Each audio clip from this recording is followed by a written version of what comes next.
Hey everyone, it's Phil Dawson here, and I just wanted to give a quick big shout out and thank you to all of our Patreon members. Without you, you're making it so fun to be able to continue to do this again. I have limited time with what I got going on, so without you, this isn't a thing. So I really appreciate it. Life update, if you follow me on Instagram, Phil and Sendai, you'd see that our barley wine took home a silver medal at the International Beer Cup, which I'm really proud of. We have our Christmas tree up. I'm battling some sickness before Thanksgiving. Yes, this is November 26th as I record this, 2025. And just wanted to say things are fun, they're challenging, they're exciting, they're exhausting, and I wouldn't have it any other way. And I'm happy to be here with you. And if you can believe it, we're already almost done with this book, by the way, and getting to where this whole thing came together the first time, the first books that I read, the invasion cycle. So it's an exciting time, everyone, and I hope all of you will have a great holiday season as well. Love y'all. Thank you. Let's enjoy it all together.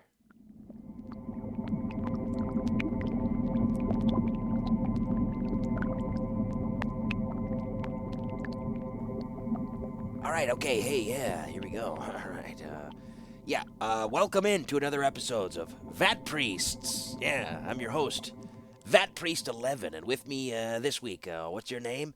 What's a name? No, like what number are you? I'm 226. There he is, folks. Vat Priest number 226. Today we are live from. Good God, what do you even call this place? The Rotting Realm. Oh, yeah, it smells like that. It smells good. Yeah, good. All right, so what are you up to today, 226? What's going on in your world, huh? I do every day. I work on completion. Oh, you do. Oh, how about you? How about you help me complete my deck? So, like, I'm thinking like that. What is a deck? Right. Okay, just listen. I want this like full on secret layer drop deck. You know what I'm talking about? I got like the Ninja Turtles and Street Fighter, Transformers, this mishmash of all the famous characters and IPs all in one deck. Like Doctor Who, Final Fantasy, Avatar. Doesn't matter. All of it just in one deck. Who's the doctor? I'm not a doctor. No, I know you're not. I'm Vat Priest 226. Yeah, I know. I know you're Vat Priest 226. I'm talking about the. You know what? We're good. That's it for Vat Priests today. Do you need help completing your deck? Try GamersDreamland.com, the official sponsor of the unofficial Magic the Gathering audiobooks. GamersDreamland.com is your online LGS, bringing that LGS right into your hands. Get your singles, collectibles, and more, a trusted online retailer who supports this very show. Check them out, GamersDreamland.com, your online LGS.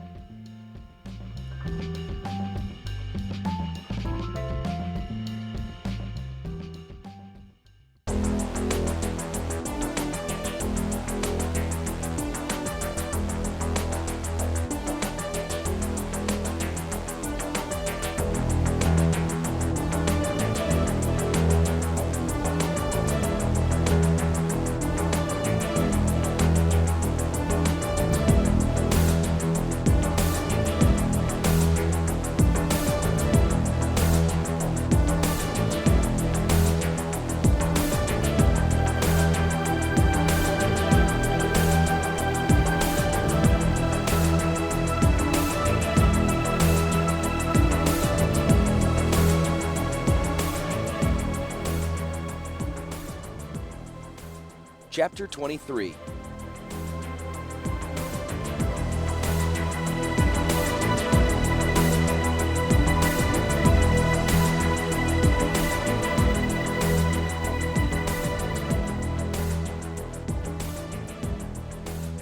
No one survived in the milky killing cloud.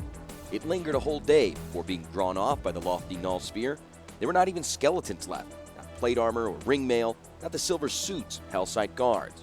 The cloud had scoured away the fallen behemoths, disintegrated the ruined caravels, and even eaten the dust of the desert, the sand beneath it, the bedrock too, down to 30 feet. The narrow, yet in defile, had widened into a broad vale, hollowed out of the rock as if by acid. Phyrexian ships hovered in stupefaction above that eerie cloud. Then, new orders came. Land on the desert amid the troops. Take on board as many as you can. Fly them to the city. Resupply and recharge. Prepare to engage. Engage what? Engage whom? Beyond shimmering Halcyon, black clouds boiled up to the west. Except that they weren't clouds. They were more Thran ships. 2 more fleets. In their shadow marched 2 great armies. They approached across the searing, waterless desert.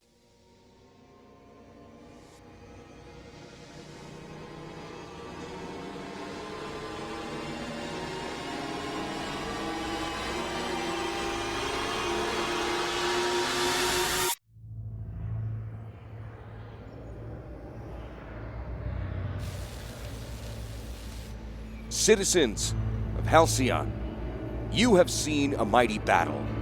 You have seen the traitors, invaders, the so-called Thran alliance fall to the armies of right.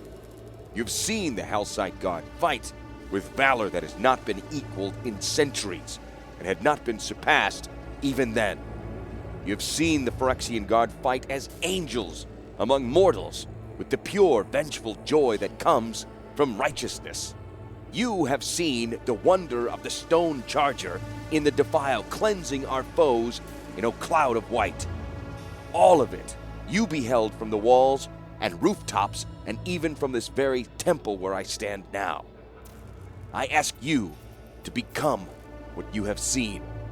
Let the valor of the Hellside Guard enter through your eyes and skin, down into your heart and become valor there too.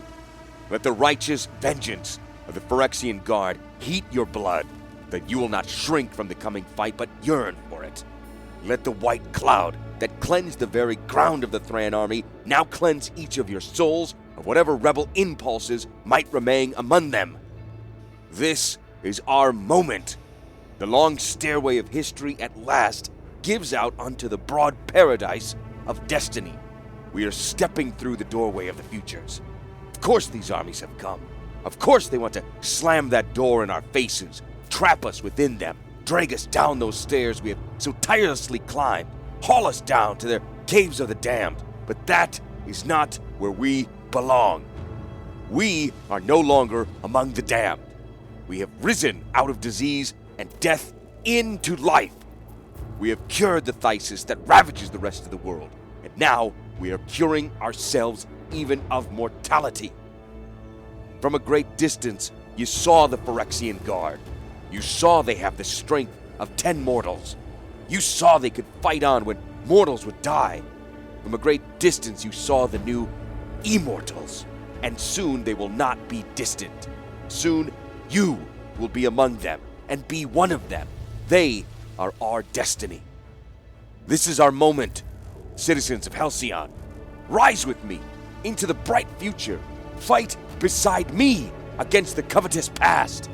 I call all of those not actively engaged in the defense of the city, I call you to enter Phyrexia now, to join the Legion of Angels, shuck the mortal coil, and dress yourselves in immortality.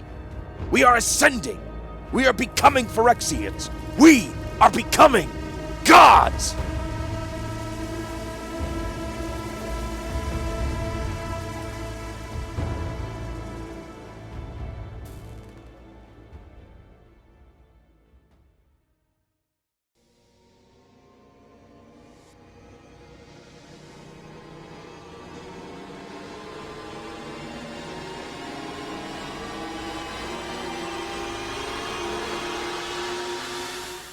The sirens had been sounding for hours. Not a soul remained in the temple. Everyone had cleared the streets. Many civilians descended to the cave beneath the city, and from there to Phyrexia to enlist. Others fled to their homes. Those who had shutters secured them. Those who did not nailed tabletops over their windows. The Thran soldiers were coming. That was the explanation they gave to any Hellside guards who happened by. Soon, not a civilian soul remained in the streets nor the temple. Not a soul except Rebecca. She slouched within the temple's uppermost parapet. She had not moved since the stone charger was detonated. The horrible sight of it, the terrifying quake, the blast of sound, it had knocked her to her side, and she had not risen. She had glimpsed the mayhem in the all-seeing facets of her temple. The image of Yawgmoth came next. His voice boomed from the altar across the world. He urged the people to become what they had beheld. Rebecca already had. She'd become what she'd beheld. She'd beheld monstrosity. "There you are," came the dulcet voice of Yawgmoth behind her. He'd climbed the stairs that led to this secret parapet. "You need to come down. Won't be safe for you up here when the siege begins." Rebecca turned and looked up at him. He was magnificent, dark and battle-scarred in the rufescent light of dusk. "It has never been safe. Only now I recognize the peril." Yawgmoth smiled dazzlingly, crouched beside her. The smell of smoke and sweat suffused his clothes. He rested a hand on her shoulder. "It is easy to climb if you keep looking up. It's hard only when you look down." The dying sun gleamed in his eyes. "Now you've looked down, and you've seen how far you've climbed. It is deep and dark, and it's behind you. You've looked down, gotten spooked." "Not just spooked," Rebecca interrupted. "It isn't just dark down there, it's horrible. Look at the people we've killed. You can't even look at them. They're gone, wiped from the world." Yawgmoth's brow nodded. "You didn't kill anyone." "Yes, I did. I'm implicated in all of this. The city I've built. The husband I've helped invent weapon after weapon. The man I've guided to the pinnacle of Halcyon." Laughter interrupted her, not derisive, but open and easy. "You think too much of yourself. You think Glacian would not have made weapons without you? Who else could understand him? Who else could interpret for him? You think I would not have ascended Halcyon without you? Who else could understand you? Could interpret for you?" Rebecca said. She shook her head. "All of this talk of ascending, you learned that from me, but you improved on it. I used hope, but you used fear. The Hellsites arose out of fear." "What does it matter why they rose?" Yawgmoth said. "They rose." Rebecca flung her hand out toward the battlefield, the scoured earth and the wide, shallow trench. "This is why it matters. This—" Yawgmoth's face was dusky. "You're tired. You aren't thinking straight." "I'm thinking straight for the first time in years," she said, turning to push his hand off her shoulder. Instead of releasing her, Yawgmoth slid his arm out around her back and slipped his other under her legs. "This is what I have done for our city, our people." He stood, raising her from the cold crystal and cradling her in his arms. "I've lifted them. I'm still lifting them. I'm carrying them away from danger and into hope." He descended the parapet stairs. Rebecca studied his face. His brow and jaw were so strong, girded in shadow. She saw the sky in his eyes. Distant clouds scudded through the last shreds of sunlight. Hundreds of dark ships circled out among them. Every once in a while, a ray cannon on the wall would discharge. A golden beam flicked outward to dissipate before reaching the Thran ships. Nearest of all, hovering in a weighty halo above the city walls, was the recharged and reprovisioned Hellsite fleet. Rebecca slumped hopelessly in his arms.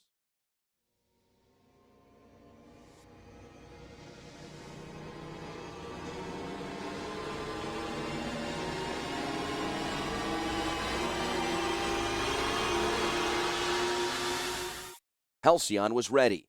The null sphere turned every Thran artifact creature against the invaders. The battle was fast and furious. Blood and bone mixed with oil and steel. The null sphere glared balefully at the crimson battle. From that metal moon, Yawgmoth reached down to clutch every Thran machine. He did not release them until thousands of artifact creatures and Thran troops lay in broken pieces in the desert. Since the skirmish, Phyrexian warships and ray cannons kept the Thran fleet at a radius of 4 miles. Hellsite guards controlled the city. Phyrexian guards controlled the Undercity. Rebecca rested in her home. Glacian languished in his cave.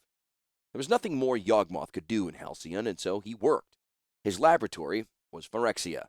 The plane was suffused with power, shunted down from the lofty null sphere. Yawgmoth made use of every erg.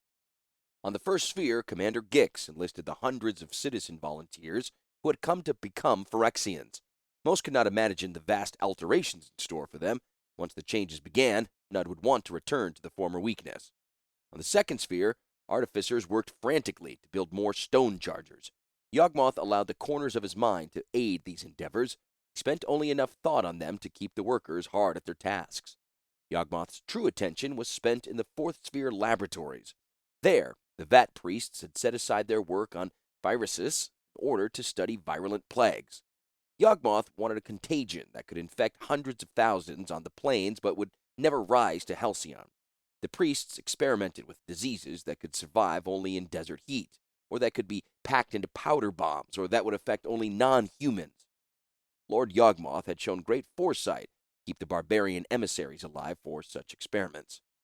By replicating Glacian's life-sustaining machines, the priests had assured that each ambassador could suffer many deaths before his or her body gave out entirely. It had been a bit of poetry. The emissaries had brought a deadly message to Halcyon, and now they would bear back an even deadlier one. Perhaps 8 ambassadorial coffins to the 8 allied nations would be the best way to send specific plagues to minotaurs, elves, dwarves, catfolk, humans. Clutched in the heart of Phyrexia, Yawgmoth smiled. That would be lovely indeed. A shudder of delight moved through him and through all of the world. Then there was someone with him in the inner sanctum. No one came here. No one knew the way in. No one was welcome here, and yet someone was with him. He did not withdraw from the clutching heart of the world. He wanted to remain a god, for he knew who this must be. "Hello, Dyfed." "Hello, Yawgmoth," she said, her voice steely in the darkness. "I'd noticed you've gotten yourself into a war. I wondered how you'd fare." "Well enough, as you can see." Yawgmoth could sense her presence there in the inner sphere, like the pressure of a tumor in his head. "Well enough?" "Yes," she replied. She walked. Her feet made a slow, clicking, maddening noise on the shell. "You are doing well enough. What about your people?" "My people? The Phyrexians?" "Your people, the Halcytes, the Thran. Your people and my own people." "They are doing well, as you can see." "I can see nothing of the sort. There's tyranny, there's civil war, there's genocide," Dyfed responded. "Should have listened to Glacian." "Listened to Glacian?" "He knew who you were from the beginning, Yawgmoth. He knew what you were capable of. He warned everyone, his wife and me too, but we all thought he was deluded," Dyfed said. "Your lies cannot hide in the atrocities any longer." "What atrocities?" "The stasis, for one. It was never contagious, as you well knew. You used it to quarantine your enemies and promote your friends. You even learned how to infect a healthy body so that you controlled who was stricken and who was healthy." "You are just another skeptic. Have healed the stasis." "You have devised a remedy that gives you complete control over your people. Heal the body but possess the soul." "I am not harming anyone." "You're harming everyone. The only ones you can't harm are the ones I took away from you, the Elder Council." "You took them? Where are they?"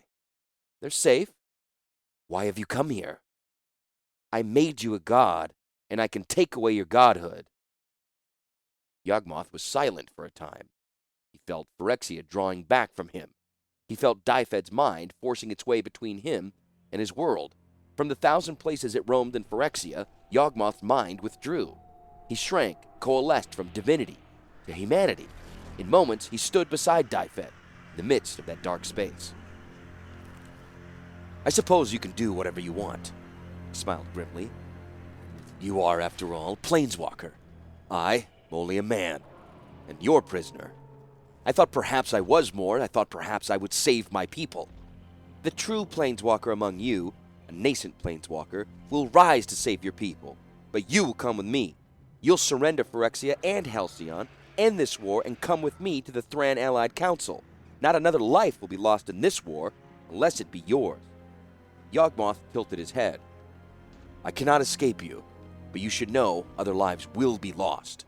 Even now, the 8 ambassadors who came to Halcyon from the Allies, they live on the 4th sphere, but only by the exertions of my mind.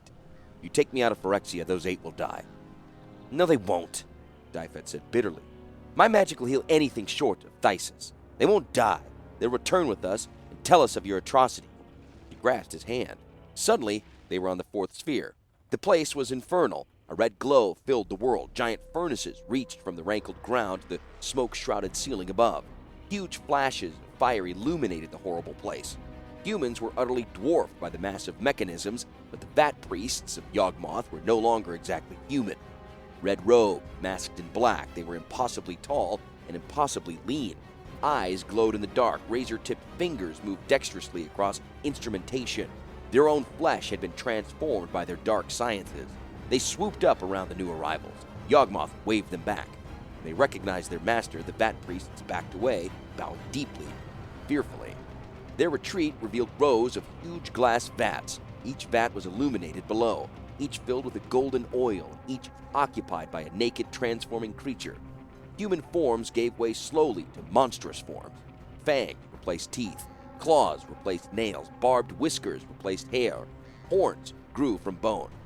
"What is this?" Dyfed gasped. "This is the future. This power perfected," he said quietly. "But you are interested in that. You came to see the ambassadors. Well, here they are." He gestured to a bank of vats behind him.